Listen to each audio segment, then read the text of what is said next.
Hi മക്കളെ, എല്ലാവർക്കും ഇന്നത്തെ വീഡിയോയിലേക്ക് ഹൃദ്യമായ സ്വാഗതം. ഇന്ന് ടീച്ചർമ്മ പറഞ്ഞുതരാൻ പോകുന്ന ടോപ്പിക് എന്താണെന്ന് അറിയാമോ?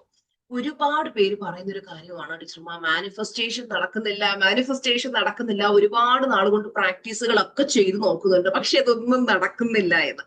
അപ്പോ ഞാൻ ഇന്ന് നിങ്ങൾക്ക് പറഞ്ഞു തരാൻ പോകുന്ന കാര്യങ്ങൾ നിങ്ങൾ ശ്രദ്ധിച്ച് കേൾക്കുക. പലർക്കും ഉള്ളൊരു പരാതി എന്ന് പറയുന്നത്, യൂണിവേഴ്സ് എന്നെ പരീക്ഷിക്കുകയാണ്, ഞാൻ ആകെ ബ്ലോക്കായി നിൽക്കുന്ന അവസ്ഥയാണ്, എത്ര ശ്രമിച്ചിട്ടും എന്തുകൊണ്ടാണ് എനിക്ക് എന്റെ സ്വപ്നങ്ങൾ നേടാൻ പറ്റാത്തത് എന്നുള്ളതാണ് പലരുടെയും സംശയം. ഓക്കെ, അപ്പോ നിങ്ങൾ അറിയാതെ ചെയ്യുന്ന കുറച്ച് കാര്യങ്ങളാണ് നിങ്ങളുടെ മാനിഫെസ്റ്റേഷനെ ക്യാൻസൽ ചെയ്യുന്നത്. അതെന്താണെന്ന് അറിയണ്ടേ? അതുകൊണ്ട് ശ്രദ്ധയോടെ ഈ വീഡിയോ കാണുക. നമ്മൾ പറഞ്ഞിരുന്ന പോയിന്റ്സ് ഒക്കെ എഴുതിയെടുത്ത് വെച്ച് കറക്റ്റ് ആയിട്ട് അത് അപ്ലൈ ചെയ്യണം കേട്ടോ. അപ്പോ ശരിക്കും പറഞ്ഞു കഴിഞ്ഞാൽ ഈ നമ്മൾ ചെയ്യുന്ന മിസ്റ്റേക്സ് നിർത്തുമ്പോൾ തന്നെ പെട്ടെന്ന് നമ്മുടെ ലൈഫിൽ മാനിഫെസ്റ്റേഷൻ നടക്കുന്നതായിട്ട് കാണാം. അപ്പൊ പലരും എന്നോട് ചോദിക്കാറുണ്ട്, ടീച്ചർ നമുക്ക് എങ്ങനെയാ പെട്ടെന്ന് പെട്ടെന്ന് മാനിഫെസ്റ്റേഷൻ നടക്കുന്നത്, എങ്ങനെയാ അതിന്റെ സീക്രട്ട് എന്താണ്? അപ്പൊ അതെല്ലാം ഞാൻ പറഞ്ഞുതരാം കേട്ടോ. അപ്പോ പലരും അഫർമേഷൻ പറയാറുണ്ട്, വിഷ്വലൈസേഷൻ ചെയ്യാറുണ്ട്, വിഷൻ ബോർഡ് ഒക്കെ ക്രിയേറ്റ് ചെയ്ത് വെച്ച് കറക്റ്റ് ആയിട്ട് പ്രാക്ടീസുകളൊക്കെ ചെയ്യാറുണ്ട്. പക്ഷെ ഇതൊക്കെ ചെയ്തിട്ടും മണി ബ്ലോക്ക് വരുന്നു, റിലേഷൻഷിപ്പ് ഇഷ്യൂസ് വരുന്നു, ഹെൽത്തിൽ കുറേയധികം പ്രോബ്ലംസ് വരുന്നു, അല്ലെ? വീട്ടിൽ സന്തോഷവും സമാധാനവും ഇല്ലാത്ത അവസ്ഥ. അപ്പൊ ഇതൊക്കെ എന്തുകൊണ്ടാണ് ഇങ്ങനെ എന്ന് ചോദിച്ചു കഴിഞ്ഞാൽ പലരും പറയുന്നത്, ലോ ഓഫ് അട്രാക്ഷൻ വർക്ക് ചെയ്യുന്നില്ല എന്നാണ്. പക്ഷെ ശരിക്കും അങ്ങനെയല്ല. ലോ ഓഫ് അട്രാക്ഷൻ കറക്റ്റ് ആയിട്ട് വർക്ക് ചെയ്യുന്നുണ്ട്. People cancel it. ആളുകൾ അത് ക്യാൻസൽ ചെയ്തതുകൊണ്ട് അത് എങ്ങനെയാണെന്ന് ഞാൻ വിശദമായിട്ട് പറഞ്ഞുതരാം. ഒരു എക്സാമ്പിൾ പറഞ്ഞാല്, ഇപ്പോ മാനിഫെസ്റ്റേഷൻ നടക്കണമെങ്കിൽ നിങ്ങൾ ഈ മിസ്റ്റേക്സ് ഒഴിവാക്കിയാൽ മതി. ഒഴിവാക്കേണ്ട മിസ്റ്റേക്ക് നമ്പർ 1 എന്ന് പറയുന്നത്, പലരും കരുതുന്നത് എന്റെ മാനിഫെസ്റ്റേഷൻ നടന്നു കഴിഞ്ഞാൽ, അല്ലെങ്കിൽ എന്റെ ആഗ്രഹങ്ങൾ സാധിച്ചു കഴിഞ്ഞാൽ അതിനുശേഷം ഞാൻ ഹാപ്പി ആകാം എന്നാണ് പലരും ചിന്തിക്കുന്നത്. നിങ്ങളൊന്ന് ആലോചിച്ച് നോക്കിയേ. ചിലർ പറയും, എനിക്ക് ജോലി കിട്ടിക്കഴിഞ്ഞാൽ അന്ന് ഞാൻ ഹാപ്പി ആകും, എനിക്ക് പൈസ ലഭിച്ചു കഴിഞ്ഞാൽ അന്ന് ഞാൻ ഹാപ്പി, എന്റെ കടബാധ്യത തീർന്നു കഴിഞ്ഞിട്ട് ഞാൻ ഹാപ്പി ആകാം, എന്റെ റിലേഷൻഷിപ്പിൽ കുറേയധികം പ്രശ്നങ്ങളുണ്ട്, ആ പ്രശ്നങ്ങളെല്ലാം സോൾവ് ആയിട്ട് ഞാൻ ഹാപ്പി ആകാം. ഇങ്ങനെയാണ് പലരും ചിന്തിക്കുന്നത്. യൂണിവേഴ്സ് വർക്ക് ചെയ്യുന്നത് തിരിച്ചാണ്. അതായത് your state comes first, results come later എന്നാ പറയാം. നിങ്ങളുടെ മാനസികാവസ്ഥ എന്താണ്, അതാണ് ഏറ്റവും പ്രധാനം. അതിനുശേഷമാണ് റിസൾട്ടുകൾ വരുന്നത്. മറ്റുള്ളവർക്ക് റിസൾട്ട് കിട്ടുന്നത് കാണുമ്പോൾ, അയ്യോ അവർക്ക് റിസൾട്ട് കിട്ടി, എനിക്കത് കിട്ടുന്നില്ല, എനിക്ക് എന്തുകൊണ്ടാണ് കിട്ടാത്ത, അങ്ങ് ടെൻഷനാ. പലരെയും ഞാൻ നോക്കുമ്പോഴല്ലോ, ആർക്കാണ് ഈസി ആയിട്ട് മാനിഫെസ്റ്റേഷൻ നടക്കുന്നത് അറിയോ? വളരെ കാമായിട്ട് റിലാക്സ്ഡ്. ഇപ്പൊ നിങ്ങൾ മാനിഫെസ്റ്റേഷനെ പറ്റി എന്നോട് ചോദിച്ചു കഴിഞ്ഞാൽ, എന്നെ സംബന്ധിച്ചിടത്തോളം വളരെ ഹാപ്പി ആയിട്ടിരിക്കുക, കൂളായിരിക്കുക, റിലാക്സ് ആയിരിക്കുക, തന്നെത്താനെ അത് അവിടെ നടന്നോളും. നമ്മളിങ്ങനെ ഭയങ്കരമായിട്ട് സ്ട്രെസ് ഇരിക്കുന്നില്ല. പലരും വിഷമിച്ചിരുന്ന് കരഞ്ഞുകൊണ്ടിരുന്നിട്ട് മാനിഫെസ്റ്റ് ചെയ്യാനായിട്ട് ശ്രമിക്കും. അപ്പോ നമ്മൾ ഇങ്ങനെ ഈ രീതിയിൽ സ്ട്രെസ് അടിച്ചാണ് മാനിഫെസ്റ്റ് ചെയ്യാൻ ശ്രമിക്കുന്നതെന്നുണ്ടെങ്കിൽ മാനിഫെസ്റ്റേഷൻ സ്ലോ ആകും കേട്ടോ. അപ്പോ നമ്മൾ വൈബ്രേറ്റ് ചെയ്തത്, you are vibrating lack not faith. അതായത് ഇല്ലായ്മയുടെ ഫ്രീക്വൻസിയിലാണ് നമ്മൾ നിൽക്കുന്നത്. വിശ്വാസം തീരെയില്ല. എപ്പോഴും നമുക്കൊരു വിശ്വാസം വേണം.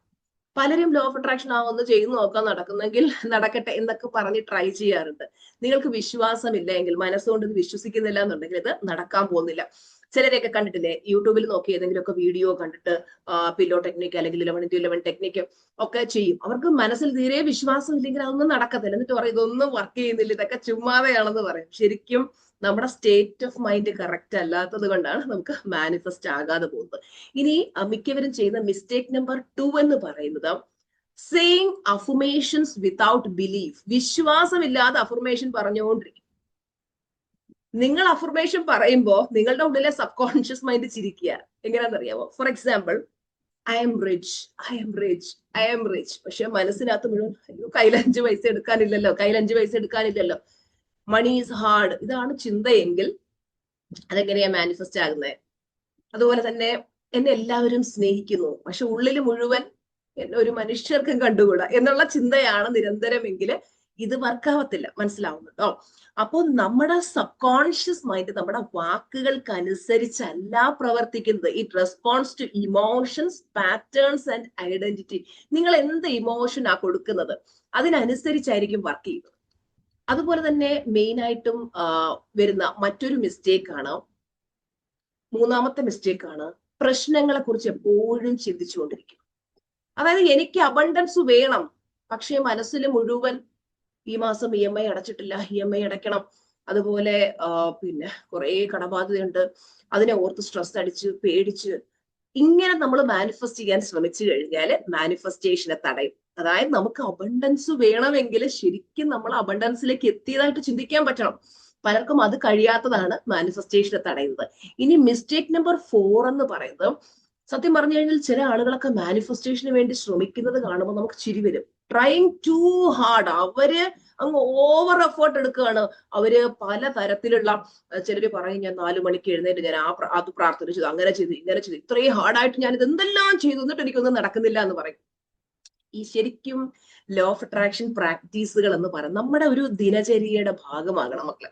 ഇപ്പൊ ഞാൻ രാവിലെ നമ്മുടെ പ്ലാറ്റിനം ഫാമിലിയോടൊപ്പം രാവിലെയുള്ള മോർണിംഗ് പ്രാക്ടീസുകൾ കാര്യങ്ങളൊക്കെ ചെയ്യും. അതിനുശേഷം ദിവസവും ഫുൾ ടൈം ഹാപ്പി ആയിട്ടിരിക്കും. നമ്മൾ എന്താ പറയുക, ഒരു ഈസി ഫ്ലോയിലെല്ലാം വളരെ സന്തോഷമായിട്ട് ചെയ്തപ്പോൾ നമ്മുടെ മാനിഫെസ്റ്റേഷൻ നടക്കുന്നുണ്ട്. ചിലരങ്ങനെയല്ല, എനിക്കിത് കിട്ടണം, എനിക്ക് PSC എഴുതി ഈ ജോലി കിട്ടിയില്ല, ഇതിന്റെ അവസാനത്തെ ചാൻസ്, ഇത് കിട്ടിയില്ലെങ്കിൽ പിന്നെ ഞാൻ ജീവിച്ചിരുന്നിട്ട് കാര്യമില്ല, എനിക്കത് കിട്ടിയേ പറ്റും. മാനിഫെസ്റ്റേഷൻ ഇങ്ങനെ ഭയങ്കര നിർബന്ധപൂർവ്വം അത് ആയേ പറ്റൂ എന്ന് വാശി പിടിക്കുന്നവരുണ്ട്. ചിലർക്ക് വേറെ എന്തെങ്കിലും ഒരു ജോലി നേടണം, അല്ലെങ്കിൽ ഏതെങ്കിലും ഒരു കാര്യം ചെയ്യണം, അവരത് ഭയങ്കര വാശി പിടിച്ച് അത് നേടി. അതായത് ഇങ്ങനെ നമ്മൾ ഭയങ്കര ഹാർഡായിട്ടൊന്നും ചെയ്യേണ്ട കാര്യമല്ല മാനിഫെസ്റ്റേഷൻ. ഓവർ എഫേർട്ടിന്റെ ഒരു ആവശ്യമില്ല. നിങ്ങൾ റിലാക്സ് ആയിട്ടിരിക്കും, കാമായിട്ടിരിക്കും. ചിലര് പോസിറ്റീവ് ആകാൻ വേണ്ടി അവരെ തന്നെ ഭയങ്കരമായിട്ട് ഫോഴ്സ് ചെയ്യും. അവര് ഫോഴ്സ് ചെയ്യും ഹാപ്പി ആകാൻ വേണ്ടി, വിശ്വാസത്തിലേക്ക് എത്താൻ വേണ്ടി അവരെ ഫോഴ്സ് ചെയ്യും. അതായത് അങ്ങ് ഭയങ്കരമായിട്ട് ഓവർ എഫേർട്ട് എടുക്കുന്നതായിട്ട് നമ്മൾ കാണാറുണ്ട്.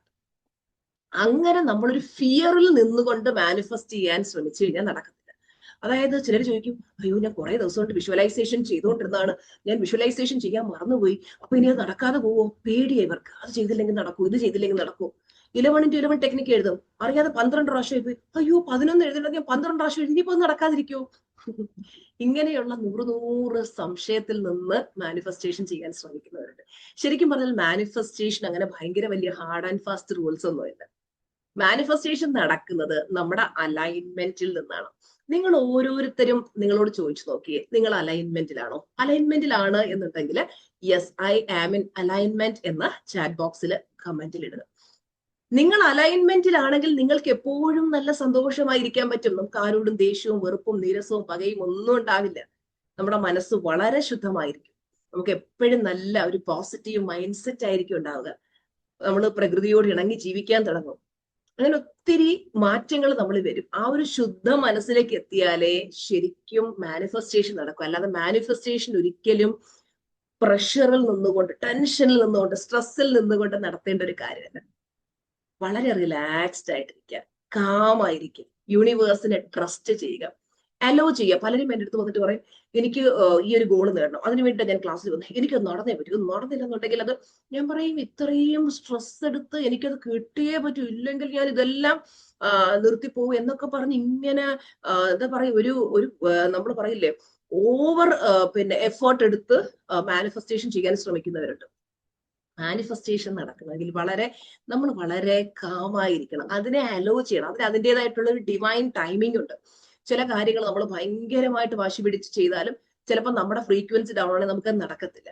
നമ്മൾ എന്ത് ചെയ്യുക, അതിനൊരു ഡിവൈൻ ടൈം. ഇപ്പൊ ഞാൻ പറയാറില്ല, എനിക്ക് ഒരുപാട് മാനിഫെസ്റ്റേഷൻ നടക്കാറുണ്ട്. ചില കാര്യങ്ങൾ ചെറുതായിരിക്കും, പക്ഷെ അത് നടക്കത്തില്ല. ഞാൻ വിചാരിക്കുക അതിന്റെ സമയമാകുമ്പോൾ നടക്കട്ടെ. നമ്മൾ വളരെ കൂളായിട്ട് അതിനെ അലോ ചെയ്യുക, ടൈം കൊടുക്കുക. അതിന് ഡിവൈൻ ടൈമിംഗ് ആകുമ്പോൾ അതങ്ങ് നടന്നോളൂ. പലർക്കും അതിനുള്ളൊരു ക്ഷമയില്ല. എന്ത് വിചാരിച്ചിരിക്കും, ഇപ്പം കിട്ടണം, നമുക്ക് കിട്ടും, കിട്ടായിയൊന്നുമില്ല. പക്ഷെ നമ്മുടെ സ്ട്രെസ് അടിച്ചിരുന്ന്, ടെൻഷൻ അടിച്ചിരുന്ന് നമുക്കത് കിട്ടിയില്ലെങ്കിൽ എന്റെ ജീവിതമേ പോക്കാണെന്നൊക്കെ കരുതി ആ ഒരു മൈൻഡ് സെറ്റിൽ ഇരുന്ന് വർക്ക് ചെയ്യുന്നുണ്ടാ പലർക്കും മാനിഫെസ്റ്റേഷൻ നടക്കാതെ പോകും. അതുപോലെ തന്നെ പലരും പഠിക്കാതിരുന്നിട്ട് എനിക്ക് എക്സാമിന് നല്ല മാർക്ക് മാനിഫെസ്റ്റ് ആക്കാൻ പറ്റും. നമ്മൾ ആക്ഷൻ എടുക്കാതെ ഒരിക്കലും നമുക്ക് റിസൾട്ട് കിട്ടത്തില്ല മക്കളെ. പഠിക്കാതിരുന്നിട്ട് മാനിഫെസ്റ്റേഷൻ ചെയ്താൽ റിസൾട്ട് കിട്ടും നമുക്ക് ആർക്കെങ്കിലും പറയാൻ പറ്റും? ആക്ഷൻ, ലോ ഓഫ് അട്രാക്ഷൻ എന്നുള്ള അതിൽ തന്നെ ആക്ഷൻ എന്ന് പറയുന്നൊരു വേർഡ്. അപ്പൊ നമ്മൾ റിലാക്സ് ആയിരിക്കുക, പീസ്ഫുൾ ആയിരിക്കാം, ബിക്കം ഗ്രേറ്റ്ഫുൾ ഫസ്റ്റ്. നമ്മൾ നന്ദിയുള്ളവരായിരിക്കും. എന്തിനോടും ഏതിനോടും നമുക്ക് വേണ്ടത് നന്ദിയാണ്. ചില മനുഷ്യരെ കണ്ടിട്ടില്ലേ, അവര് ലൈഫില് അവർക്ക് ഒരു ഉയർച്ചയുടെ ഒരു ഘട്ടമൊക്കെ എത്തുമ്പോൾ അവരെ കൈപിടിച്ചുയർത്തിയ മനുഷ്യരെയൊക്കെ ഇവരങ്ങ് മറക്കും. ഇവര് വന്ന വഴി അങ്ങ് മറന്നുപോകും. ഈ ഏണിയും പാമ്പും കളിയില്ലേ, അതിനകത്ത് ഇങ്ങനെ മുകളിൽ പോയി പോയി പോയി ലാസ്റ്റ് പാമ്പ് വിഴുങ്ങി ഇങ്ങ് താഴെ വരൂല്ലേ, ഇതുപോലെ ഇവര് ഇങ്ങനെ താഴെ വരും. നന്ദിയില്ലാത്തവരും ചതിയന്മാരും വഞ്ചകന്മാരും അല്ലെങ്കിൽ ഇങ്ങനെയുള്ള നെഗറ്റീവ് മൈൻഡ് സെറ്റ് ഉള്ളവർക്കൊന്നും ഒരു ലോങ് റണ്ണിൽ സക്സസ് കിട്ടത്തില്ല. പലരും വിചാരിക്കുന്നത് ഞാനിപ്പം ഇതൊക്കെ മാനിഫെസ്റ്റ്, ഞാൻ ഭയങ്കര വലിയ ആളായിപ്പോയി, അവർക്ക് ആ അറിവ് പറഞ്ഞു കൊടുത്ത ഗുരുവിനോട് ഒരു ഗ്രാറ്റിറ്റ്യൂഡ് ഇല്ലാത്തവരുണ്ട്, കൈപിടിച്ചുയർത്തിയവരോടൊന്നും ഒരു ഗ്രാറ്റിറ്റ്യൂഡ് ഇല്ലാത്തവരുണ്ട്. അതൊന്നും ലോങ് റണ്ണിൽ ആ സക്സസ് നിലനിൽക്കത്തില്ല. എപ്പോഴും ഞാൻ പറയുന്ന പോലെ എളിമയിൽ ജീവിക്കാം. നമുക്ക് നന്ദി ഉണ്ടായിരിക്കും. നമുക്ക് അറിവ് പറഞ്ഞെന്ന ഗുരുവിനോടും അതുപോലെ നമുക്ക് നമ്മളെ കൈപിടിച്ചുയർത്തി എല്ലാവരോടും നമുക്ക് ഗ്രാറ്റിറ്റ്യൂഡ് അഥവാ നന്ദി ഉണ്ടായിരിക്കണം. അതുപോലെ തന്നെ നമ്മൾ വളരെ കോൺഫിഡന്റ് ആയിരിക്കും, എനിക്കത് ലഭിക്കും. അവിടെയാണ് മക്കളെ വിശ്വാസത്തിന്റെ ശക്തി വരുന്നത്. നമ്മൾ പ്രപഞ്ച ശക്തിയിൽ അടിയുറച്ച് വിശ്വസിക്കാം. എന്റെ പ്രപഞ്ചശക്തി എന്റെ കൂടെ ഉണ്ട്, എനിക്ക് നല്ലതേ വരും, എനിക്ക് മുമ്പോട്ട് ഇനി വരാൻ പോകുന്ന ദിവസങ്ങൾ നല്ല ദിവസങ്ങളാണ്, ഞാൻ എന്റെ ലൈഫിൽ നേടും. മക്കളെ, നിങ്ങളെ കളിയാക്കുകയും നിങ്ങളെ വേദനിപ്പിക്കുകയും നിങ്ങളെ വിഷമിപ്പിക്കുകയും ഒക്കെ ചെയ്യുന്ന ഒരുപാട് മനുഷ്യരുണ്ടാവും. പലരും പറയാറുണ്ട്, ഈ മനുഷ്യരുടെ, ഈ നെഗറ്റീവായിട്ടുള്ള മനുഷ്യരുടെ പല പെരുമാറ്റങ്ങളും എന്നെ ഭയങ്കരമായിട്ട് വേദനിപ്പിക്കുന്നുണ്ട് ടീച്ചർമാർ. നിങ്ങൾ അവരെയും നോക്കിക്കൊണ്ടിരുന്ന നിങ്ങൾക്ക് മുന്നോട്ട് പോകാൻ പറ്റത്തില്ല മക്കളെ. അവരെ നന്നാക്കി എടുത്തിട്ട് നമുക്ക് സന്തോഷിക്കാന്ന് വെച്ചാൽ നടക്കത്തില്ല. അവർ മാറാൻ പോകുന്നില്ല. അപ്പൊ നമ്മൾ അവരിൽ നിന്നൊക്കെ ഫോക്കസ് വിട്ടിട്ട് നമ്മൾ വേണ്ട കാര്യങ്ങളിലേക്ക് നമ്മുടെ ശ്രദ്ധയെ കൊടുക്കുക. നമ്മുടെ മനസ്സ് ശുദ്ധ മനസ്സാണെങ്കിൽ നമ്മൾ വിജയിക്കുക തന്നെ ചെയ്യും. ഈശ്വരൻ എപ്പോഴും നമ്മുടെ കൂടെ ഉണ്ട്. നല്ല മനസ്സുള്ളവരുടെ കൂടെ ഈശ്വരനാണ്. ഈ ചതിയും വഞ്ചനയും കാപട്യവും കള്ളത്തരമായിട്ട് നടക്കുന്ന മനുഷ്യരുടെ കൂടെയൊന്നും ദൈവം നിൽക്കത്തില്ല. അപ്പൊ നന്മയുള്ള മനസ്സ് നമുക്ക് എപ്പോഴും ഉണ്ടാകണം. ഏറ്റവും നല്ല പ്യൂരിറ്റി ഓഫ് മൈൻഡ്, മനസ്സിന്റെ ശുദ്ധത നമുക്കുണ്ടായിരിക്കണം. അങ്ങനെയാണെങ്കിൽ നമ്മുടെ മാനിഫെസ്റ്റേഷൻസ് എല്ലാം നടക്കും കേട്ടോ. അപ്പോ ഈ വീഡിയോ നിങ്ങൾക്ക് ഇഷ്ടമായെന്ന് ടീച്ചർ വിചാരിക്കുന്നു. വീഡിയോ ഇഷ്ടമായാൽ വീഡിയോ ലൈക്ക് ചെയ്യണം. അതുപോലെ നമ്മുടെ സുജാർ മോഹൻ ചാനൽ സബ്സ്ക്രൈബ് ചെയ്യാതെയാണ് നിങ്ങൾ വീഡിയോസ് കാണുന്നുണ്ടെങ്കിൽ തീർച്ചയായിട്ടും ചാനൽ സബ്സ്ക്രൈബ് ചെയ്ത് ഇപ്പുറത്തെ ബെല്ലൈക്കൺ കൂടി ഒന്ന് ക്ലിക്ക് ചെയ്തേക്കാം. നല്ല നല്ല കമന്റ്സ് ഇടണം കേട്ടോ. നിങ്ങളുടെ കമന്റ്സ് വായിക്കുമ്പോഴാണ് ടീച്ചർക്ക് ഒരുപാട് സന്തോഷം. ഇനി ഒരുപാട് വീഡിയോസ് ചെയ്യാനുള്ള ഒരു പ്രചോദനം കിട്ടും. അപ്പോ നല്ല നല്ല കമന്റ്സ് ഇടുക. നമ്മുടെ വീഡിയോസ് എത്രത്തോളം നിങ്ങൾക്ക് പ്രയോജനപ്പെടുന്നുണ്ട്, നമ്മുടെ ക്ലാസ്സുകൾ എത്രത്തോളം പ്രയോജനപ്പെടുന്നുണ്ട് എന്നൊക്കെ ഞാൻ മനസ്സിലാക്കുന്നത് നിങ്ങളുടെ കമന്റ്സിലൂടെയാണ്. അപ്പൊ നല്ല നല്ല കമന്റ്സുകൾ ടീച്ചർമ്മ പ്രതീക്ഷിക്കുന്നു. ഒരുപാട് നല്ല കമന്റ്സ് തരുമ്പോൾ എനിക്കതൊരു ഇനി വീഡിയോസ് ഇടാനുള്ള ഒരു മോട്ടിവേഷനാണ്. നിങ്ങൾ ഇതുവരെ തന്ന സപ്പോർട്ടിന് എല്ലാവരോടും താങ്ക് യു സോ മച്ച്. നമ്മുടെ ചാനലില് 2 ലക്ഷം സബ്സ്ക്രൈബേഴ്സ് ആകാൻ പോവുകയാണ് അല്ലെ. ഞാൻ ഭയങ്കര എക്സൈറ്റ്മെന്റിലാണ്, ഞാൻ വളരെയധികം സന്തോഷത്തിലാണ്. അപ്പോൾ നിങ്ങൾ തന്ന സപ്പോർട്ടിന് എല്ലാവരോടും ടീച്ചർമ്മ ഗ്രാറ്റിറ്റ്യൂഡ് പറയാണ്. Thank you so much. അടുത്ത വീഡിയോയിൽ കാണാം. Bye bye. എല്ലാവർക്കും ടീച്ചർമ്മയുടെ ബ്ലെസ്സിങ്സ്, ആയുസ്സും ആരോഗ്യവും സന്തോഷവും സമാധാനം ഒക്കെ നൽകി ജഗദീശ്വരൻ എല്ലാവരെയും അനുഗ്രഹിക്കട്ടെ. എല്ലാവർക്കും നല്ലത് മാത്രം വരട്ടെ. ലോകാ സമസ്ത സുഖിനോ ഭവന്തു.